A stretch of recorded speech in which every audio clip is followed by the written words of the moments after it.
Last video होने वाला है। 95 क्वेश्चन थे टोटल, अभी तक का करा दिया मैंने और ये लास्ट है। चलिए स्टार्ट करते हैं। किस संगठन ने वैश्विक स्वास्थ्य आपात स्थितियों से निपटने के लिए बर्लिन में एक संग्रह कार्यक्रम के दौरान $1 बिलियन की प्रतिज्ञा करी है? सॉरी, इसको मैंने कवर नहीं किया, ये WHO ने, राइट। तो WHO secured commitment of $1 billion to tackle global health emergencies during fund raising event, right. चलो नेक्स्ट। तो कौन सा देश 2024 के SCO के 25वें शिखर सम्मेलन की मेज़बानी करेगा, होस्ट करेगा, राइट। तो रूस, पाकिस्तान, भारत, चीन। तो ये पाकिस्तान।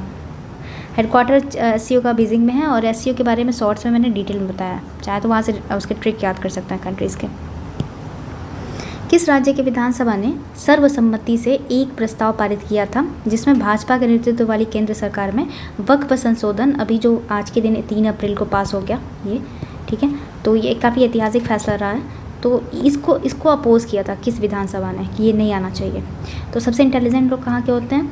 केरल के, ठीक है। तो केरल ने अपोज करा था। नेक्स्ट है, विदेश मंत्री डॉक्टर S जयशंकर ने भारतीय नागरिकों के लिए सुरक्षित और कानूनी प्रवास को बढ़ाने के लिए कौन सा पोर्टल लॉन्च किया? तो नागरिकों के लिए सुरक्षित और कानूनी प्रवास को बढ़ाने के लिए कौन सा पोर्टल? तो इसका आंसर होगा e-migrate v2.0 वेब पोर्टल। तो यहाँ देख लेते हैं। देखिए, S Jaishankar union minister and Mansukh Mandaviya launch the e-migrate v2.0 web portal and mobile app इन दिल्ली में लॉन्च किया। अच्छा, ये मनसुख मांडविया कौन है?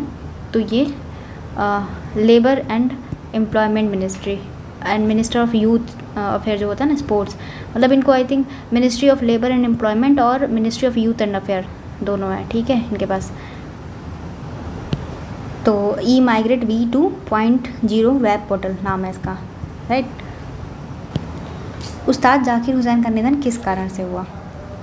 तो किस कारण से हुआ है जाकिर हुसैन का?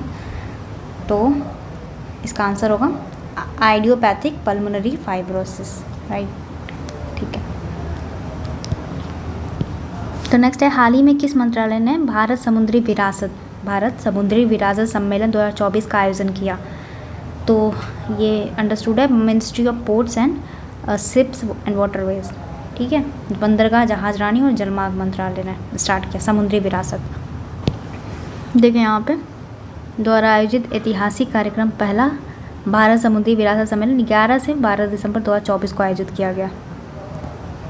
इसका विषय था वैश्विक समुद्री इतिहास में भारत की स्थिति को समझना। तो इसका थीम भी इम्पोर्टेंट है, याद रखिएगा।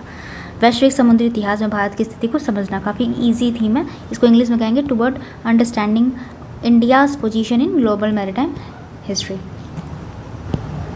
नेक्स्ट है, सैयद मुश्ताक अली ट्रॉफ़ी किस टीम ने जीती है?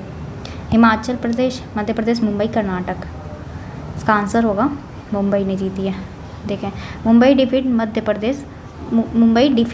मध्य Pradesh to win the 2024 Syed Mushtaq Ali trophy. Okay, तो मुंबई जीती है, मध्य प्रदेश हारी है। तो नेक्स्ट है, हाल ही में किस दिन राष्ट्रीय ऊर्जा संरक्षण दिवस मनाया गया है? 15 दिसंबर, 14, 13, 12।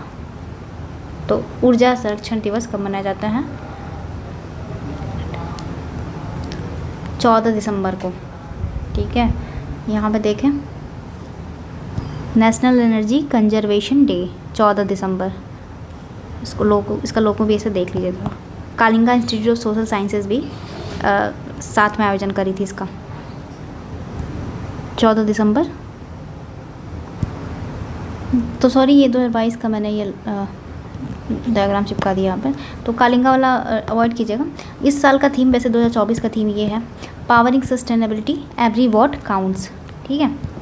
और 14 दिसंबर को मनाया जाता है national energy conservation day. Next है, हाल ही में स्वास्थ्य सेवा और सामाजिक कार्यों में योगदान के लिए संयुक्त राष्ट्र वैश्विक उत्कृष्टता पुरस्कार से किसे सम्मानित किया गया? तो इसका आंसर है मतलब ऑप्शन है प्रभाकर सिन्हा, बसंत गोयल, विक्रम मेहता और रविंद्र सिंह। तो इसका आंसर है बसंत गोयल को, बसंत गोयल को।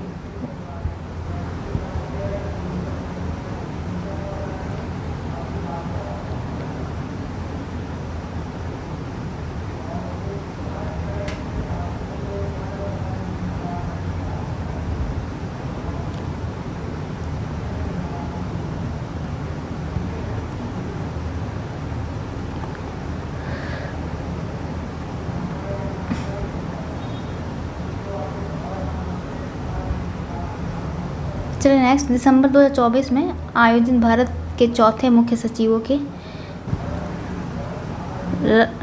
के राष्ट्रीय सम्मेलन की अध्यक्षता किसने करी? तो भारत के रक्षा मंत्री, गृह मंत्री, प्रधानमंत्री, राष्ट्रपति। तो मुख्य सचिवों की जो हेड होते हैं ना वो प्रधानमंत्री उसको हेड करते हैं। ठीक है, इंडिया देखिए यहाँ पे इंडियाज़ इंटरनेट, सॉरी ये नहीं, यहाँ पे 4th national conference on chief secretary. ठीक है, इसका डेट देखिए 13 से 15 दिसंबर तक हुआ था नई दिल्ली में 2024, 13 से 15 दिसंबर 4th national conference of chief secretary, Modi ji इसको हेड किए थे। नेक्स्ट है 9 से 10 दिसंबर 2024 के मध्य भारत मंडपम कन्वेंशन सेंटर नई दिल्ली में आयोजित India internet governance forum IIGF 2024 की थीम क्या थी? ठीक है, किसका थीम पूछ रहे हैं? भारत मंडपम में हुआ था। दूसरी चीज़ India internet governance forum IIGF का थीम पूछ रहा है। तो ऑप्शन ये है, आंसर है D, innovating internet governance for India. Innovating internet governance for India इसकी थीम थी। यहाँ पे देख लेते हैं, India's internet governance forum 2024, theme innovating internet governance for India. 9 से 10 दिसंबर 2024, भारत मंडपम, प्रगति मैदान, न्यू दिल्ली। नेक्स्ट है 9 दिसंबर 2024 को रूस के कालिनिनग्राद में किस नवीनतम multi role stealth guided missile frigate को भारतीय नौसेना में शामिल किया गया?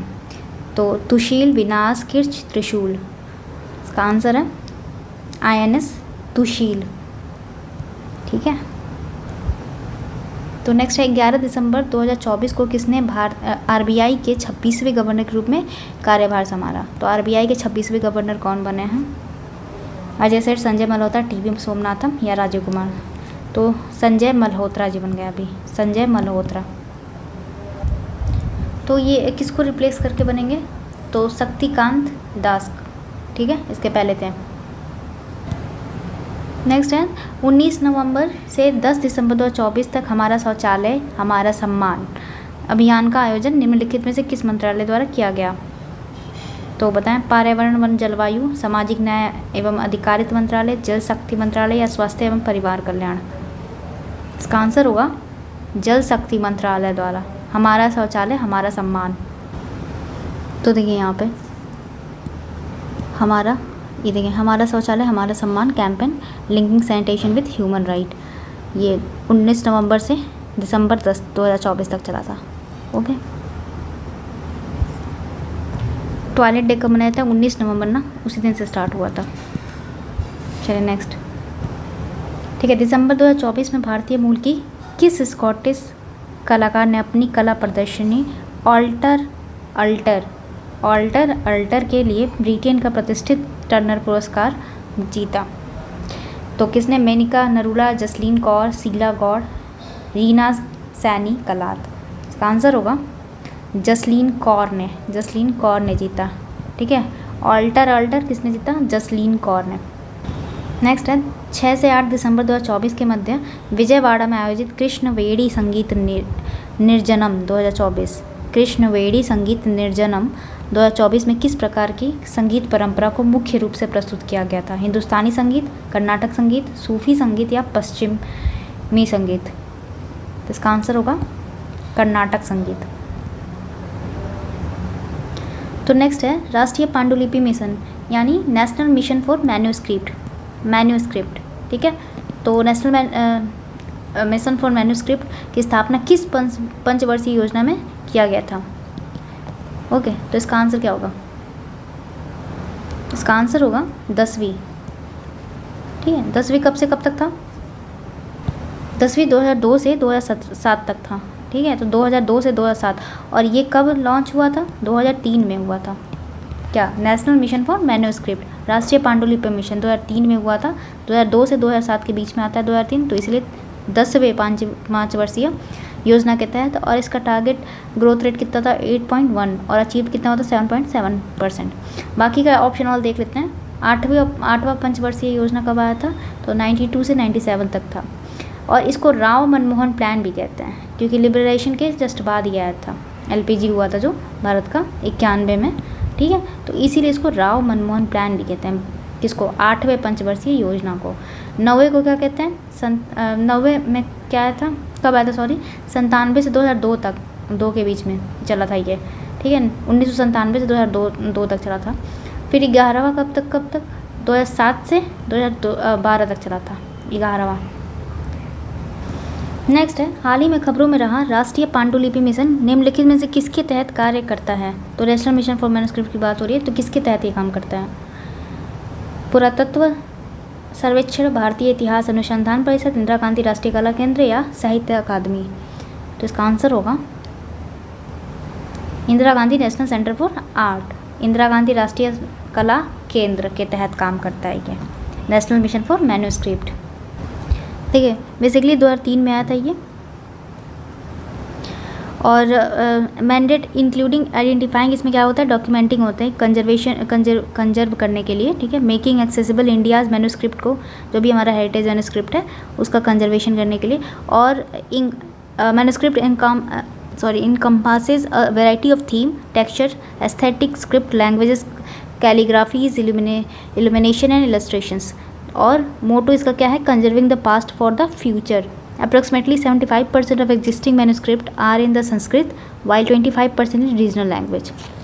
तो बेसिकली हमारे मैन्युस्क्रिप्ट जो भी हैं इतिहास का, ठीक है, उसको कंजर्व कर किया गया इस पूरे अभियान के दौरान। अभियान क्या मतलब? एक जो भी स्कीम था इसके तहत। नेक्स्ट है, 6 से 8 दिसंबर 2024 के मध्य नई दिल्ली के भारत मंडपम में आयोजित अष्टलक्ष्मी महोत्सव का आयोजन किस मंत्रालय द्वारा किया गया था? तो सांस्कृतिक पर्यटन, पूर्वोत्तर क्षेत्र विकास मंत्रालय, या वाणिज्य एवं उद्योग मंत्रालय? इसका आंसर होगा पूर्वोत्तर क्षेत्र विकास मंत्रालय द्वारा अष्टलक्ष्मी महोत्सव।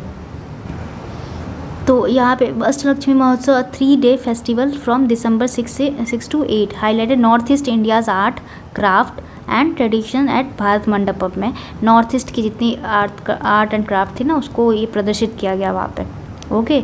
और न्यू इवेंट इंक्लूड एग्जीबिशन भी लगाया गया वहाँ पे, ग्रामीण हार्ट्स लगाए गए, मतलब जितने नॉर्थ ईस्ट के कल्चर है ना सब उसका उसको दिखाया गया, ठीक है, एग्जीबिशन हुआ उसका। तो यहाँ पे ये देख सकते हैं। नेक्स्ट है, 9 दिसंबर 2024 को प्रधानमंत्री नरेंद्र मोदी ने हरियाणा के पानीपत में किस उद्देश्य से बीमा सखी योजना का शुभारंभ किया? ये इंपॉर्टेंट है। बीमा सखी योजना नरेंद्र मोदी ने क्यों स्टार्ट किया हरियाणा के पानीपत से? तो कृषि सुधार के लिए, महिला सशक्तिकरण, वित्तीय समावेशन के लिए, स्वच्छ भारत अभियान के लिए, या शिक्षा के विकास के लिए? तो नाम से क्या लग रहा है? बीमा ना, बीमा सखी, तो यानी कुछ इसी टाइप का आंसर भी होगा। तो इसका आंसर वैसे है महिला सशक्तिकरण और वित्तीय समावेश के लिए। अब इसमें बेसिकली क्या होगा? देखिए, बीमा सखी योजना में उन्हें मतलब महिलाओं को LIC एजेंट बनने के लिए पूरी ट्रेनिंग दी जाएगी, ठीक है। इसके साथ ही उन्हें हर महीने 5,000 से 7,000 रुपये भी दिए जाएंगे। स्कीम के तहत ट्रेनिंग लेने वाली महिलाओं को पहले साल 7,000 रुपये, दूसरे साल 6,000 रुपये और तीसरे साल 5,000 रुपये मासिक दिया जाने का प्रावधान है। तो इसमें LIC के साथ मिलकर ये बीमा एजेंट का काम करेंगी। कौन? महिलाएँ, तो उनका सशक्तिकरण होगा, राइट। तो इसका आंसर हो जाएगा महिला सशक्तिकरण वित्तीय मदद। तो यहाँ पे ये क्वेश्चन 95 थे दिसंबर में, और यहाँ पे ये कंप्लीट होता है। कुल मिला के 4 वीडियो लगे हैं, छोटे छोटे हैं। और नेक्स्ट वीडियो में नेक्स्ट मंथ का स्टार्ट करूँगी मैं। Thank you.